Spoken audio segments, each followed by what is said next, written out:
Speaking of liberty, the National Broadcasting Company presents another in a special series of programs under the auspices of the Council for Democracy. There was free talk in the old New England Town Hall and around the Cracker Barrel in the Crossroads store. And there's free talk by free men every week at this time on the air, led by our host, Rex Stout. Many of you may already know Rex Stout as the creator of Nero Wolfe, criminologist extraordinary. On this program, you will get to know him even better as an outspoken champion of our American democracy.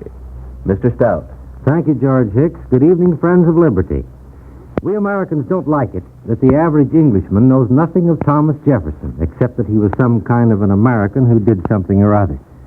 But what does the average American know of Simon Bolivar? Yet Bolivar was one of the truly great men of our own New World. The Encyclopedia Britannica says, Bolivar's life presents one of history's most colossal personal canvases of adventure and tragedy, glory and defeat. And most of us are grossly ignorant not only of South America's past, but even of her present. It's high time we learned something about the southern half of this hemisphere, which we have sworn to defend against transoceanic gangsters. One American who realized that fact some time ago is here's our guest today. Crowle returned recently from an extensive and comprehensive tour of Latin America.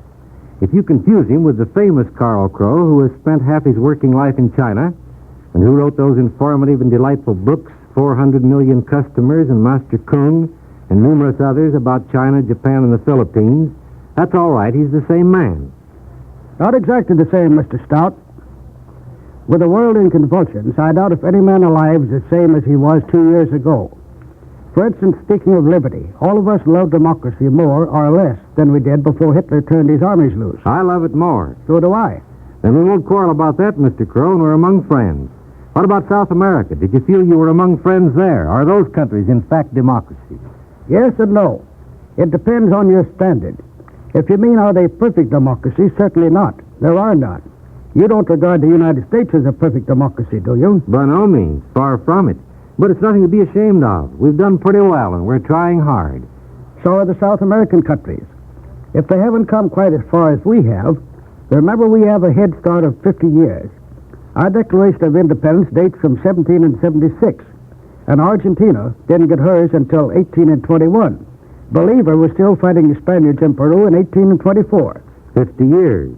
Would you say that they are now as far along as we were in 1890? Hardly, because it isn't just a matter of time. You see, the people who settled North America were pioneers in search of religious freedom. They were mostly English and represented the great commercial democracy that was just developing. They came over here to build homes, and they weren't afraid of work. Also, they already had an idea of self-government. And, of course, that wasn't true of the Spaniards and Portuguese who settled South America. Not at all. They came entirely for exploitation. And their ideas of politics and social organizations were completely feudal. Aristocrats and gentlemen adventurers on top, peons and slaves at the bottom. The gentlemen adventurers were too proud to work. And their main idea was to grab off a fortune as quickly as possible and get back home to enjoy it. The ideas and customs of an old world feudal society lingered on in most of the South American countries from the days of conquistadors, and they haven't yet disappeared. And then, of course, if you're comparing democracy in North and South America, remember that the people themselves are different. Different how? Up here, we're fairly much alike. We're a nation of 100% middle-class consumers. Down in South America, the countries are as varied as the colors of a rainbow. Argentina and Uruguay, for example, are almost 100% white and proud of it. Just a little to the north is Brazil. It's a mixture of everything, and Brazilians are equally proud of that. A Brazilian friend of mine told me that a true Brazilian was a sort of a human cocktail. White, black, and maybe a dash of yellow and red, a sort of a racial pousse café. Well, then what kind of an outlook is there for what the statesmen call hemispheric solidarity? If the various peoples of South America are also different, what'll pull them together? What chance is there of really effective cooperation against totalitarianism? That brings up a very interesting problem, Mr. Stout, because the same factors work in both ways. All of the countries of South America are intensely nationalistic and patriotic. They are proud of themselves and of what they've accomplished, and they're just as jealous and suspicious of their neighbors. I mean, they're just as suspicious of each other as they are of us. But at the same time, this very nationalism makes them determined to run their own affairs and resentful of any attempt at dictation from abroad. So you'd say that while there isn't much chance of a South American federal union like ours, there also isn't much chance of domination by foreigners or foreign dictators. Federal Union was the ideal of Simon Bolivar, the great liberator, but it didn't work out. There were too many national jealousies and rivalries then, and there have been too many ever since then. Well, what about the infiltration and eventual domination by outsiders, for instance, the Nazis? I don't think that's likely except by force. I know what's in your mind, Mr. Stout. You're thinking that because a good many governments in South America have been called dictatorships, there's a natural sympathy for Nazism and fascism. There have been a good many governments in the history of South America that have been organized and run by so-called strongmen. But South Americans as a whole have never given up their faith in the democratic ideal. They haven't attained it. They have made mistakes just as we do, and occasionally they're in the hands of a Huey Long. They have a property qualification on voting, but we still have a poll tax in some states. But the important thing is that they're working towards a more democratic democracy as a great goal of the future. All over South America, the ideal is political and social democracy on the North American pattern. Well, a lot of people in the United States feel that the countries of Latin America are governed chiefly by palace revolutions. I don't think that's fair. Take the case of Colombia, for example. There hasn't been a contested presidential election in Colombia for the last 100 years. The only real revolution they've ever had was one 40 years ago over an attempt to overthrow the Constitution. There are 9 million people in Colombia, but only 20% of them are literate white voters. The rest are Indians. But in the last election, over 900,000 voters went to the polls. Not so bad. One voter in every 2 going to the polls. Or wait a minute, what about women? Is there woman suffrage in Colombia? Mr. Stout, I can't tell you. I asked 4 Colombians, and 2 said yes, and 2 said no. I see. It depends on their wives, and that's really pure democracy. But tell me something, Mr. Crowle. You said that the South American ideal in politics and administration was on the North American pattern. That's true, Mr. Stout. Well, I'm surprised at that because I thought we'd been pretty generally disliked and distrusted in South America. I know, the cost of the North and all that business. That has been true in the past, and it still lingers on. But recently there's been quite a change for the better. Due to what? The good neighbor policy? Quite definitely. The 2 greatest men in Latin American eyes are President Roosevelt and Mr. Hull. Well, what has the good neighbor policy actually accomplished, Mr. Crowle? More cooperation between neighbors in South America, and much more cooperation between the South American countries and ourselves.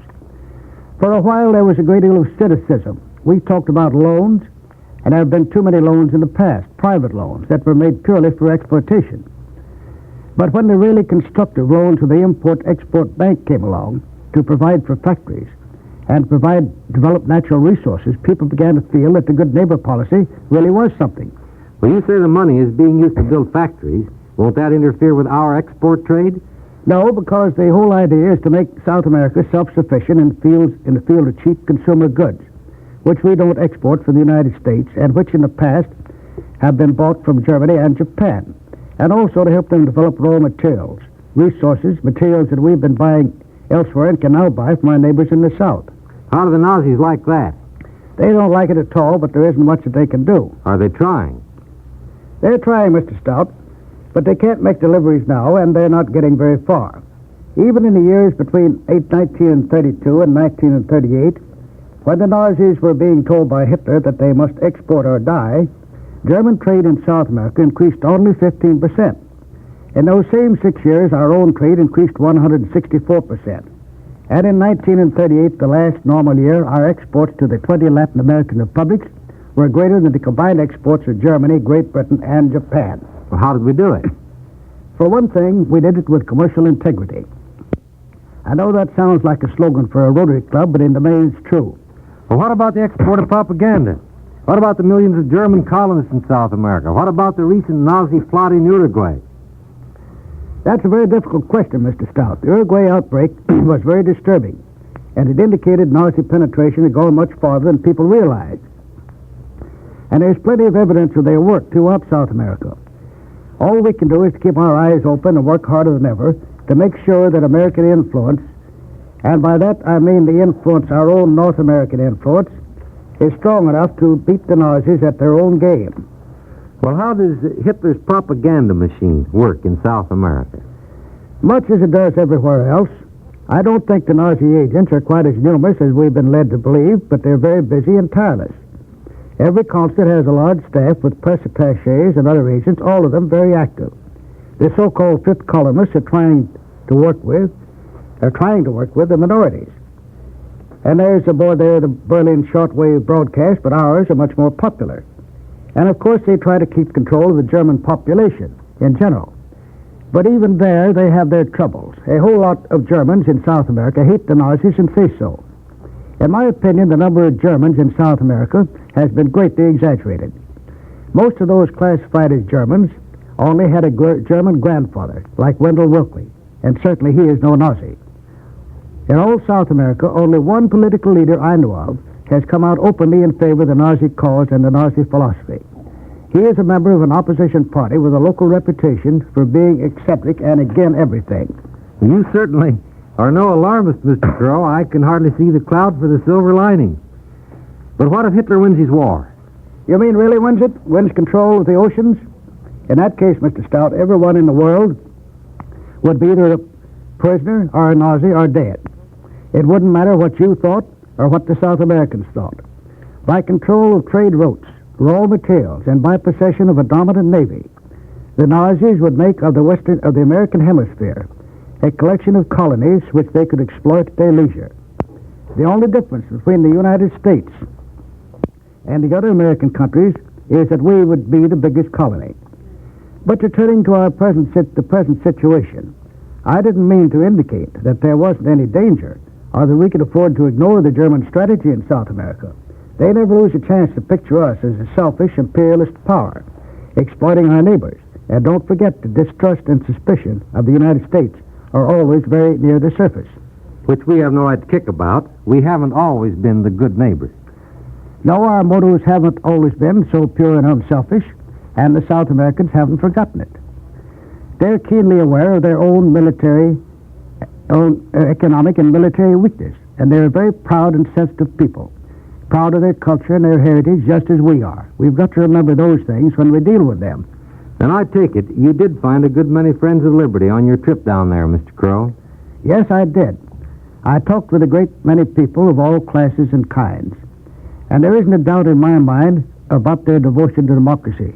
Mr. Stout, there are traces, and even more than traces, of feudalism to be found everywhere, but it's dying and everyone knows that it is. As we agreed a while ago, there isn't any pure democracy anywhere. South American democracy is younger than ours, and it has grown out of a more difficult past, but it has the same goal, and personally I'm convinced that with time and experience and understanding on our part and genuine cooperation in defense and trade, that goal will be achieved. Thank you, Mr. Crowle. Ladies and gentlemen, our guest today is Carl Crowle, world traveler, writer, and authority on the foreign trade of the United States. This is Rick Stout saying goodbye until next week.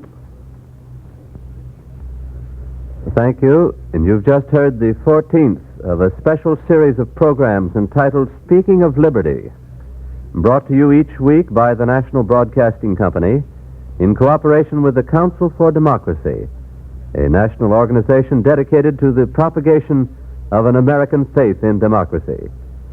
And next week, Rex Stout will bring Bertrand Russell to the microphone. A copy of the script of this broadcast will be mailed free to anyone requesting it. Please address your letter or card to the Council for Democracy, 285 Madison Avenue, New York City. That's the Council for Democracy at 285 Madison Avenue, New York City. Speaking of Liberty has been presented as a public service by NBC and the independent radio stations associated with the Red Network of the National Broadcasting Company.